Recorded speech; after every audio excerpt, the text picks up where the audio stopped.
Hey everybody, it's Brooke with The Buttered Home, and we thank you for joining us tonight on this very special edition of Messy Kitchen Monday on a Tuesday. We are all kind of on the mend, and we are happy that you've joined us tonight, and we hope that you will enjoy what we are going to prepare for you. You know, if you read my blog at all, or any of my posts, you'll see that food strikes a very sensitive chord with me. My entire growing up life, in the short 29 years that I've been alive, you know, some of the happiest memories that I have involve food, family. I grew up going to countless family reunions, and growing up, the biggest thing for me, and if any of my cousins on the Dismute side of the family are watching, they'll relate to this, was anytime we got together at my mama's house, it was virtually a family reunion. There were so many of us, and mama always cooked. You walk in her house, and even if we were just going to visit her just for a Sunday afternoon visit, and this is my great-grandmother, who I was fortunate to have with us till I was 11, 12 years old. She was a wonderful woman and an even better cook. She had many kids and many mouths to feed, so she developed her skills for cooking over many years of cooking for a very large, hard-working family. So when we would go to her house in Elba until, I think, probably 4 or 5 years before she died, it seemed like every time, in my mind anyway, she always had a pot of chicken and dumplings on the stove. So in a way, this is kind of a very special tribute to my wonderful, beautiful, hard-working, hard-cooking great-grandmother, my Mama Dismuke. When I eat chicken and dumplings, I'm always searching for the same taste and consistency that her dumplings had. And I'm fortunate enough, I believe, to be blessed with the gift that was handed down to me from her and a long line of wonderful cooking women to have mastered that myself. At least my husband and kids think so. So anyway, without further ado, I'm going to go through with you kind of what we do. You know, it's not fall yet, but some of the best things for colds and just general blues of the wintertime are soups and things like that. And so the chicken and dumplings, it cures that remedy. And if you've just had a bad day, chicken and dumplings is a great comfort to wrap your hands around that warm bowl of chicken and dumplings. Now, I'm a huge proponent of doing things the long way, the scratch way, but tonight I used a cheat and I bought a rotisserie chicken. And now you can do that too, and that certainly makes any working woman lives easier. And I had my wonderful husband pull the chicken for me. Now this is only half of it because, you know, Facebook Live world doesn't give us enough time to make it in totality for you, so I have cheated and made half the recipe beforehand. So this is half of a rotisserie chicken pulled, and I'm just going to set it to the side. And the dumpling recipe is a lot like biscuits. Many people think that they're hard to master, and they're not. It's 2 cups of self-rising flour, 1/3 of a cup of shortening. Now, with that being said, I was asked when I made biscuits, why not shortening? The butter in biscuits gives the biscuit a flavor it might not ordinarily have. So what you find in your dumplings is that you want your dumplings to take on the flavor of the chicken and the chicken broth. So the shortening doesn't add as much flavor as butter would, because we don't want to take away from the chicken in the chicken and dumplings. So you have 2 cups of self-rising flour, 1/3 of a cup of shortening, and about 1/2 a cup of chicken broth. So it's real easy. You mix it the same way that you mix biscuits, and you'll see that I have my half recipe here already kind of mixed up for you. And we're just going to take it, and I've already floured my surface. And now I need need to flour my hands again and my rolling pin. And just like with the biscuits, we don't want to overwork this dough. So I'm just kind of going to roll it around in the flour. And if you see bright flashes of light, we're kind of pulling double duty tonight. I'm going to have this recipe on my website, hopefully by this weekend. So my sweet Reagan, sick as she is going to take pictures for me. So dumplings, it's just a matter of preference. But my husband likes the dumplings so thin that you can see through them. And the reason for that is he likes for the dumplings to taste like the chicken broth. If you get them too thick, they're not going to. They're going to taste like a doughy mess. So you see I didn't work that dough very much. I did it just about like we did the biscuits a few weeks ago. And I more or less just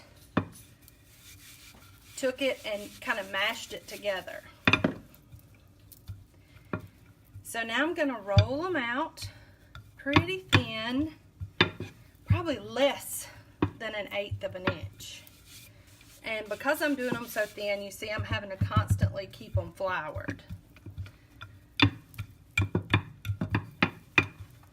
Now, that wasn't a lot of work, was it?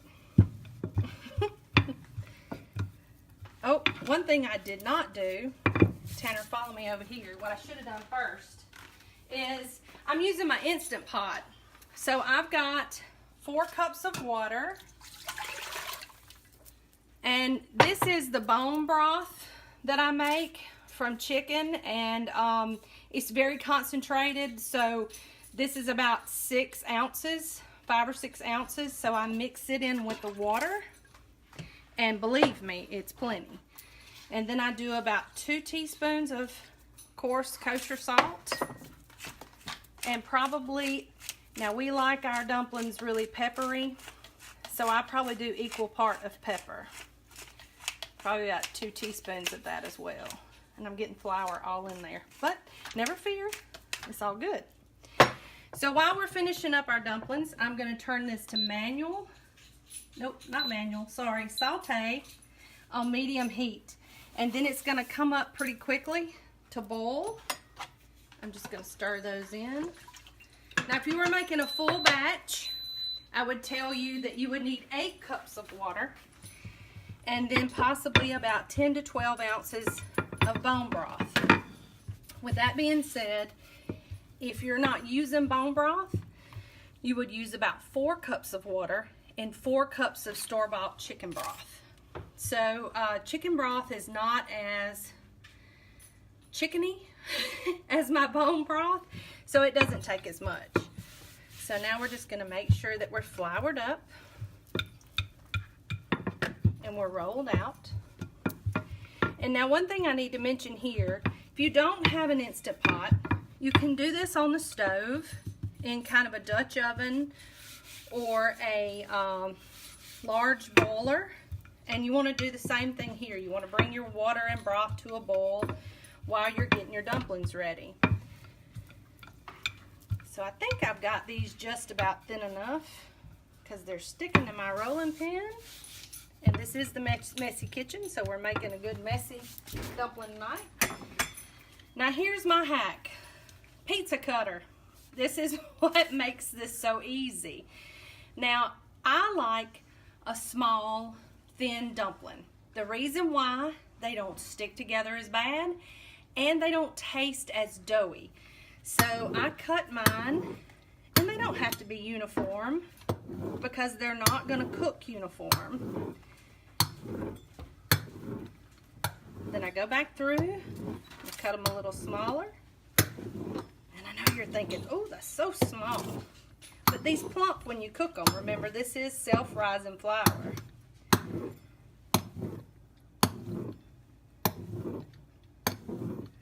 And I hope that my water comes up to boil pretty soon, because I should have done that first. And thank goodness this is not a real cooking show, because my timing would be terrible. So One thing I want to go over while we're waiting for the broth to come back to boil, or to come to boil, is we let these rest. Just like anything else, you want to let these rest. So I try to get mine cut out and let them sit for just a few minutes. And what that does is that allows the chicken broth that you use to mix in the dumpling to kind of meld with the flour and with the Crisco, or the shortening, so that it will kind of rise whenever it hits the heat of the broth that's cooking. Now, a lot of times you'll see where chicken and dumplings almost looks like it's like in a gravy bath. Well, what does that are these. These are what make the dumplings have this beautiful, sultry, silky broth that they just bathe in, and the chicken as well. So just to go over the recipe again while we're waiting, it is 2 cups of self-rising flour, 1/3 of a cup of shortening. I like Crisco. Now I'm all about buying some off-brand stuff, but Crisco is not something I buy off-brand. There's difference in the taste always. And then 1/2 cup of chicken broth. Now that can be your bone chicken broth that you make, or it can be just store-bought chicken broth. I'm not against that either, because sometimes, you know, life just, you know, it is what it is. And you have to take shortcuts. About like this rotisserie chicken that I took as a shortcut tonight. But if you're interested in how to cook a whole chicken in your Instant Pot, you can go to my videos. And I think several weeks ago I posted a video called The Whole Bird. And if you watched part 1 of The Whole Bird, you'll see how to cook that chicken in your Instant Pot in about 30-35 minutes. I mean, it's really easy. I just, like so many of you, work for a living and didn't have time to get it all done today. So we have to sometimes take shortcuts. All right. Again, for the broth mixture, we have about 8 cups of water and about 10 to 12 ounces of chicken bone broth. Now, if you're using regular chicken broth, you'll cut that back to 4 cups of water and 4 cups of your chicken broth. And you bring that to a boil with about 2 teaspoons of salt and we like it peppery, okay? So 2 teaspoons of pepper. And once you get that to a boil, a good little soft rolling boil, then you'll start to drop your dumplings.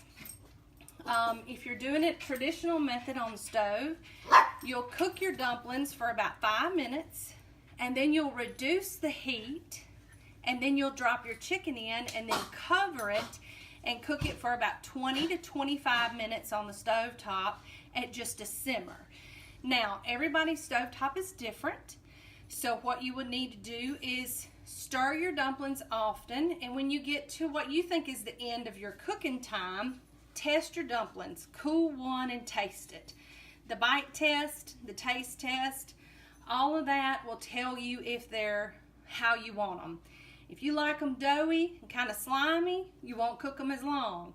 If you like them a little more firm with a good bit of chew, then you might cook them a little bit longer. It's all in personal preference. And that's one of the beautiful things about cooking from scratch. You know, don't be afraid of it. Do it and hone your own skills in how you like things to taste. If you want more seasoning, add more seasoning. If you want different types of seasoning, use different types of seasoning. If you want to try this with a little vegetable broth instead of chicken broth, hey, that's good too. You can do all kind of things like that. Cooking is like being in science class again. It's experimenting, and you know, always underdo it a little bit, because you can always cook things a little bit more. If you burn it and overdo it, you can't take that back. So try it. Try these things that you might think are hard or different. Pinterest is a really great resource. Pinterest can help you find all different kind of recipes. We eat a lot of chicken here, but we never fail to find a way to cook it to where it's different and where it's interesting.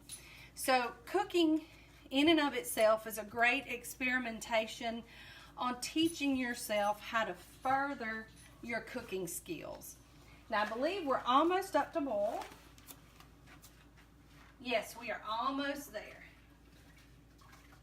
So it won't be but just a second more, and I apologize, y'all, that I didn't start that sooner, because I know that's making it go a little long and making me ramble. But you'll notice our dumplings, they've kind of plumped a little bit, which is good. It's what you want them to do. Now, you know, if you like them thin, you know, this is a good thinness for you. I don't know if you can see the light. Whoops, keep dropping it. If you can see the light through them, but you can certainly see my fingertip move. That's the way that Big D likes them, right there. So you can see through them. Now what I'm going to do now, I'm going to use my bench scraper, and I'm just going to get a wad of them, and I'm going to let Tanner follow me over here. And I'm good and hot, so I'm going to drop them in, and then I'm going to let those sit, and Tanner, you can stay right there. And I'm going to get some more and drop them in. And you want to try to get them all in as fast as you can, because you're going to stir them and they'll separate. Some people slow drop their dumplings, but I never have. I mean, what's the point? You want to eat soon, don't you?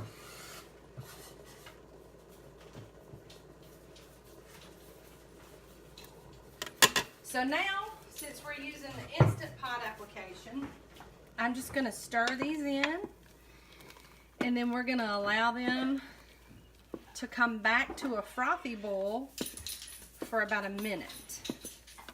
And see, they're not sticking. Tanner, can you get over in there? They're not sticking. They're all kind of uniform, and you can see them start to plump as they cook. Now, I don't believe I have enough pepper in there, so let me add just a little bit more.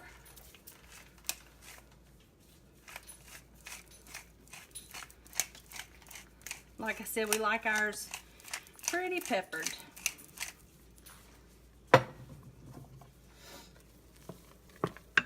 But because you're using chicken broth, you don't really need as much salt.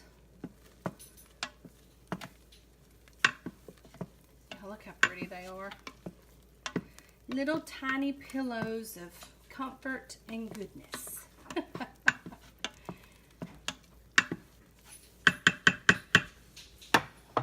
So right now I'm going to get my chicken, and I'm going to add it in just by the handful. Now I have to tell you, you know, it's a crapshoot buying a rotisserie chicken sometimes. And whenever Danny pulled this chicken for me, he said, "This is going to be dumplings and chicken jerky, isn't it?" It was a little dry. But the first batch that I made, I'm not going to lie to you, letting it cook in with the dumplings and the chicken broth, it brought new life. It almost reconstituted the chicken back to the chicken broth. So now what I'm going to do is I'm going to turn the saute function off. And now you'll find if you cook with the Instant Pot and I'll use the saute function first, it comes to pressure in half the time. So I'm going to shut it and make sure that I get all the air out of it. Ooh, I made a mess. Messy kitchen, huh? So then we're going to go to the manual setting now.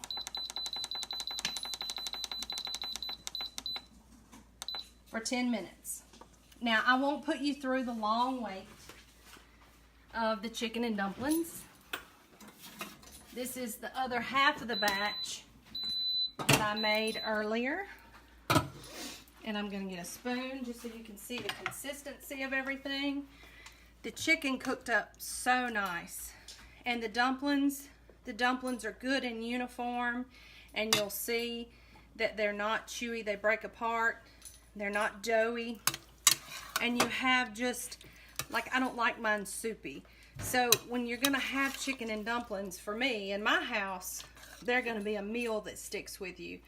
So this is the Buttered Homes chicken and dumplings, and I mean, y'all, look at that. Couldn't you just eat some right now? I could give you my address if you wanted to head on over, but we might skip that tonight. So, just to reiterate, chicken and dumplings, a lot like biscuits, is nothing to be afraid of. It's really good hearty meal for your family. It's also a very good gifting food. I know we talked about a couple of weeks ago that in the South we gift a lot of food, and chicken and dumplings freeze as well. You can put it in containers and freeze it, and it thaws great, reheats great. So it's very, very good to gift to people as well. I hope you've enjoyed the chicken and dumplings segment. If you have any questions, and oh, my favorite thing is for all you guys who've been sending me pictures of stuff that you're making after we cook in the messy kitchen. Y'all, that warms my heart. I'm so glad to know that people are trying different things and doing different things, and we want you to continue to do that. Share them on our page and let us know what you're doing. And we're open to any ideas. Amy, my friend Amy, wants me to cook a little more in the cast iron skillet in the oven, so we're planning to do that pretty soon. And also, we reached 1,000 likes. So you know what that means. We'll be giving away that seasoned cast iron skillet this week. So look for an announcement coming soon. I think we'll probably do it Thursday evening, but I'll let you know on the time so you can be sure and be here with us. So we hope you've enjoyed the Messy Kitchen Monday on a Tuesday. Be sure to give us a wave in the comments and let us know that you were here watching with us. If you have any questions, be sure to post them and I'll answer them tonight as soon as we're done. But we're going to go now, and my family's really happy because they're about to eat chicken and dumplings. So y'all have a good night, and bye-bye.